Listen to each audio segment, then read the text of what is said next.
ओम नमः शिवाय।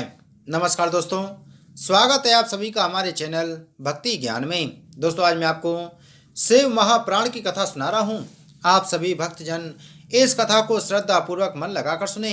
भगवान शिव जी आप सभी की मनोकामना पूर्ण करेंगे और आप सभी के कष्टों को हर लेंगे। इतनी कथा सुनकर नारद जी ने कहा, हे पिता, मैंने आपसे यह सुना कि शिव जी को भस्म अत्यंत प्रिय है। इससे बढ़कर कोई भी वस्त्र तथा आभूषण नहीं है। अब मेरी इच्छा है कि आप मुझे भस्म का महत्व सुनाने की कृपा करें तथा इस संबंध में कोई आख्यान भी कहें। यह सुनकर ब्रह्मा जी बोले, हे नारद, भस्म चारों पदार्थों को देने वाला है। जो मनुष्य इसे अपने शरीर में लगाता है उसके संपूर्ण दुख तथा शोक नष्ट हो जाते हैं। भस्म शारीरिक तथा हार्दिक बल को बढ़ाकर मृत्यु के समय भी अत्यंत आनंद प्रदान करता है। इसके संबंध में मैं तुम्हें एक आख्यान और सुनाता हूँ। हे नारद, दशारण्य नामक देश में वज्रबाहु नामक एक राजा राज्य करता था। उसके असंख्य स्त्रियां थीं। भाग्यवश जब बड़ी रानी के गर्भ ठहरा तो अन्य स्त्रियों ने ईर्षा के वशीभूत हो उसे विष पिला दिया। यद्यपि उसे बहुत कष्ट उठाने पड़े, परंतु उपचार होने पर वह ठीक हो गई। उस विष ने भी उसके उदर में पहुंचकर कोई हानि नहीं पहुंचाई। नियत समय पर उसने एक अत्यंत सुंदर पुत्र को जन्म दिया। यह देखकर उसकी सौतों को और अधिक ईर्षा होने लगी, परंतु विष के प्रभाव से नवजात शिशु हर समय रोता रहता था तथा रानी भी पुत्र के जन्म के उपरांत अत्यंत व्याकुल होने लगी। उस राजा ने बड़े बड़े श्रेष्ठ वैद्यों को बुलाकर अनेक उपचार कराए, परंतु उससे कोई लाभ नहीं हुआ। हे नारद, कुछ समय तक इसी प्रकार क्रम चलता रहा। एक दिन राजा ने अत्यंत दुखी होकर अपने मन में यह विचार किया कि ये माता तथा पुत्र दोनों ही पूर्व जन्म के महापापी प्रतीत होते हैं, इसलिए इन्हें इस प्रकार दुख भोगना पड़ रहा है। किसी शुभ कर्म के कारण ही ये मेरे यहाँ आए हैं, परंतु अन्य पाप कर्मों के कारण दुख भोग रहे हैं। इन्होंने अपने रोने पीटने से मेरे आहार विहार में भी विघ्न डाल रखा है। आज तो अब मुझे इन्हें अपने घर से निकाल देना चाहिए। यह विचार कर राजा ने अपने एक सेवक को यह आज्ञा दी कि तुम रानी को उसके पुत्र सहित रथ पर चढ़ाकर वन में छोड़ आओ। तब वह राजा की आज्ञा से उन दोनों को वन में ले जाकर छोड़ आया। वहां रानी अपने पुत्र के साथ भूखी प्यासी अत्यंत व्याकुल हो भ्रमण करने लगी। वन में उसे एक पगडंडी दिखाई दी। उसी पर चलती हुई वह एक अन्य नगर में जा पहुंची। उस नगर में पद्माकर नामक एक वैश्य राज्य करता था। उस राजा की दासी ने जब उस रानी को देखा तो वह अपने हृदय में अत्यंत चिंतित हुई। तदुपरांत वह उस पर कृपा करके राजा पद्माकर के पास ले पहुंची। पद्माकर ने जब रानी को दुखी देखा तो उसके मुख से संपूर्ण वृतांत सुना तो दया करके उसे अपने मुख्य मंदिर में ठहरा लिया और माता के समान समझकर उसकी अत्यंत सेवा करने लगा। हे नारद, पद्माकर उसे श्रेष्ठ भोजन से सदैव प्रसन्न रखता था। उपचार के हेतु उसने श्रेष्ठ वैद्यों का भी प्रबंध कर दिया, परंतु इतना सब होने पर भी उस रानी के बालक को कोई लाभ नहीं पहुंचा तथा कुछ दिन जीवित रहने के पश्चात वह विष के प्रभाव से मृत्यु को प्राप्त हो गया। उस समय रानी ने अत्यंत विलाप किया। यद्यपि अन्य स्त्रियों ने उसे बहुत कुछ सांत्वना दी, परंतु वह किसी भी प्रकार धैर्य धारण न कर सकी। अपने पुत्र की याद में वह अत्यंत शोक करने लगी। उसी समय भाग्यवश ऋषि नामक शिवजी का एक भक्त वहां आ पहुंचा। उसने भी रानी को बहुत प्रकार से समझाते हुए धीरज बधाया। तब रानी ने हाथ जोड़कर उससे यह कहा, हे महानुभाव, मैं पति तथा बंधु बांधवों से रहित पुत्रहीना हूँ। अब आप जो उपदेश करें उसके अनुसार आचरण करने के लिए मैं प्रस्तुत हूँ। हे नारद, यह सुनकर यक्ष ने उस मृतक लड़के के समीप पहुंचकर, जिसे कि रानी ने अब तक फेंकने नहीं दिया था, शिव जी के मंत्र पाठ किया। तदुपरांत उसने मृतक बालक के मुख में भस्म डाल दी, जिससे वह तुरंत ही जीवित हो उठ बैठा। इस आश्चर्य को देखकर सब लोग चकित रह गए। उस समय पद्माकर रानी तथा अन्य राजकुलीन व्यक्तियों को जो प्रसन्नता हुई उसका वर्णन नहीं किया जा सकता। रानी ने अत्यंत आनंद में भरकर बालक को गोद में उठाया और उस योगी के चरणों पर अपना मस्तक रख दिया। उस समय ऋषि ने अत्यंत कृपा करके उस बालक के संपूर्ण शरीर में भस्म लगा दी। तदुपरांत योगी ने प्रसन्न होकर रानी को आशीर्वाद देते हुए कहा, हे रानी, तुम जरा मृत्यु से रहित होकर प्रलय काल तक जीवित रहोगी और यह बालक भी अपने पिता के राज्य को प्राप्त कर अपनी रानियों सहित आनंद का उपभोग करेगा। जब तक यह बालक विद्या पढ़कर बड़ा ना हो जाए तब तक तुम यहीं रहो। हे नारद, इतना कहकर ऋषि तो अपने स्थान को चली गई और रानी अपने पुत्र भद्रायुष सहित वहीं रहने लगी। पद्माकर ने भद्रायुष के पढ़ने का उचित प्रबंध कर दिया, जिससे कुछ समय में वह संपूर्ण विद्याओं में पारंगत हो गया। जब वह बालक 16 वर्ष का हुआ तो उन्हीं योगी ने एक दिन पुनः आकर उसे शिवजी के पूजन की विधि बताई तथा सहस्त्राक्षर मंत्र का उपदेश किया। फिर उसके संपूर्ण शरीर में भस्म लगा दी, जिससे भद्रायुष को 12 सहस्त्र हाथियों का बल प्राप्त हो गया। फिर वे उसे एक खड़ग तथा एक शंख देकर विदा हो गई। तत्पश्चात भद्रायुष अपने पिता की राजधानी में जा पहुंचा और वहां के राज सिंहासन पर अपना अधिकार कर लिया। फिर वह विवाह आदि करने के उपरांत आनंद पूर्वक प्रजा पालन एवं विहार करने लगा। वह पद्माकर को अपने भाई के समान समझकर अत्यंत आनंद प्रदान करता रहा। भद्रायुष शिवजी का ऐसा परम भक्त था कि उसकी प्रशंसा तीनों लोकों में फैल गई। हे नारद, भस्म का ऐसा मातम और प्रभाव है, जो व्यक्ति इस चरित्र का श्रवण अथवा पाठ करता है उसे भी अत्यंत आनंद मिलता है। ब्रह्मा जी ने कहा, हे पुत्र, अब मैं रुद्राक्ष का महत्तम कहता हूँ। रुद्राक्ष शिवजी को अत्यंत प्रिय है। उसका दर्शन करने मात्र से ही संपूर्ण पाप नष्ट हो जाते हैं तथा पूजन करने से दोनों लोकों में आनंद प्राप्त होता है। शिवजी की तपस्या से उनके आंसू वृक्ष बन गए। वे वृक्ष रुद्राक्ष के नाम से प्रसिद्ध हुए। शिवजी की कृपा से वे सभी शिव भक्तों को प्राप्त होने लगे तथा धीरे धीरे प्रत्येक देश में रुद्राक्ष के वृक्ष की उत्पत्ति होने लगी। अयोध्या, मथुरा, काशी, गौड़ देश तथा सहगिरी में रुद्राक्ष अधिक से अधिक उत्पन्न होने लगे। रुद्राक्ष पापों को नष्ट करने वाला तथा दर्शन मात्र से ही अप्रमेय सुख प्रदान करने वाला है। हे नारद, रुद्राक्ष का रंग 4 प्रकार का होता है। नंबर 1 श्वेत, दूसरा रक्त, तीसरा पीत तथा चौथा श्याम। चारों वर्णों में को इन्हें क्रमानुसार धारण करना चाहिए, अर्थात ब्राह्मण को श्वेत, क्षत्रिय को रक्त, वैश्य को पीत एवं शूद्र को श्याम वर्ण का रुद्राक्ष धारण करना चाहिए। सब देवता, ऋषि, मुनियों एवं मनुष्य आदि को मद मास का त्याग करने के उपरांत ही रुद्राक्ष धारण करने की आज्ञा दी गई है। रुद्राक्ष धारण करने वालों को अप्रमेय सुख की प्राप्ति होती है। रुद्राक्ष असंख्य दुखों को दूर करने वाला है। रुद्राक्ष की माला को सब मालाओं में श्रेष्ठ समझना चाहिए। इसे धारण करने से मनुष्य को काल का भय भी नहीं रहता।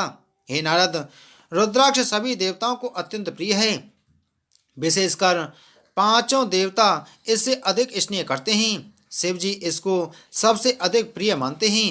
हे नारद, जो रुद्राक्ष आंवले के फल के समान बड़ा हो सर्वोत्तम है, जो बेर के फल के समान हो वह मध्यम है और जो उससे भी छोटा हो वह अधम गिना जाता है। आंवले के समान रुद्राक्ष सभी कष्टों को दूर करने वाला तथा संपूर्ण मनोरथों को पूर्ण करने वाला है, परंतु कोई रुद्राक्ष दुखदायी नहीं होता। जो रुद्राक्ष घुंघुची के समान छोटा हो उसे संपूर्ण मनोरथों को प्रदान करने वाला समझना चाहिए। छोटे रुद्राक्ष की महिमा तथा उसके धारण करने का फल अधिक होता है। जो रुद्राक्ष दृढ़, चिकना, कांटों से युक्त तथा मोटा होता है वह संपूर्ण मनोरथों को प्रदान करता है तथा भक्तों के संपूर्ण पापों को नष्ट कर देता है। निम्नलिखित प्रकार के रुद्राक्ष को धारण नहीं करना चाहिए। जो कीड़ों द्वारा खाए गए हों, जो कांटों से रहित हों, जो कटे हों, जो छिद्र करने के समय फट गए हों, जो रुद्राक्ष का स्वरूप न रखते हों तथा जो कृत्रिम हों अथवा वास्तविक न हों। हे नारद, जिस रुद्राक्ष को शिव भक्त स्वयं किसी भी वृक्ष से लाता है वह सर्वोत्तम है तथा जो किसी अन्य मनुष्य के द्वारा लाया जाता है वह मध्यम है। मैंने जिस रुद्राक्ष को सर्वोत्तम कहा है उसे धारण करने वाले मनुष्य को भगवान सदाशिव का रूप ही समझना चाहिए। जो लोग जानते बूझते हुए भी मंत्र के बिना रुद्राक्ष धारण करते हैं वे नरकगामी होते हैं और किसी भी स्थान पर सुख प्राप्त नहीं करते। परंतु जो मनुष्य अज्ञानी होते हैं उन्हें मंत्र के बिना रुद्राक्ष धारण कर लेने पर भी कोई पाप नहीं लगता, क्योंकि भगवान सदाशिव ने अपने मुख से स्वयं यह कहा है कि जो लोग मंत्र को जानने वाले ना हों वे यदि बिना मंत्र पढ़े ही रुद्राक्ष को धारण करें तो उन्हें कोई पाप नहीं होता। हे नारद, रुद्राक्ष धारण करने वाले को भूत प्रेत आदि कुछ भी कष्ट नहीं पहुंचा सकते। वे तो रुद्राक्षधारी को देखते ही भाग जाते हैं। जो मनुष्य रुद्राक्ष के धारण करता है उसे देखकर शिवजी तथा अन्य सब देवता अत्यंत प्रसन्न होते हैं।